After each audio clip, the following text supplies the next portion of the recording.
Hello everyone, এটা ছিল জগদ্ধাত্রী পুজোর প্রথম ভাসানের দিন দুপুরবেলা, মানে সকালবেলা ঠাকুর দেখে এসেই আবার বোনরা সবাই মিলেই প্ল্যান করি যে কোনো একটা রেস্টুরেন্টে খেতে যাব। রেস্টুরেন্টের কথাই মাথায় এসেছিলো, বাট প্রথম ভাসানের সময় তো সব জায়গায় নো এন্ট্রি, আর এই আনন্দময়ী তলার এখানে A to Z রেস্টুরেন্টে যাওয়া হয়নি, নতুনই খুলেছে তাই এখানেই গেছিলাম। আর এখানে যাওয়ার মেন কারণটা হচ্ছে যে আজ যে স্পেশাল ট্রিটটা দিয়েছিল দিদির বার্থডে ছিল লক্ষ্মী পুজোর দিন।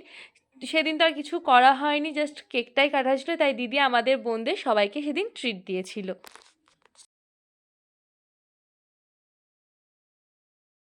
নিয়েছিলাম বাটার নান আর চিকেন ভর্তা, যেটা খেতে জাস্ট দারুণ ছিল।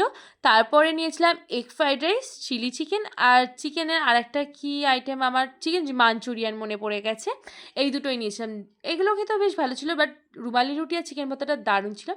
আর তারপর বাড়ি এসে এই যে সানি তো যায়নি, তাই ওকে একটু সানগ্লাস পরে আমরা ছবি তুলছিলাম। তারপর আমরা বোনরা সবাই মিলে একটা রিলস শ্যুট করলাম।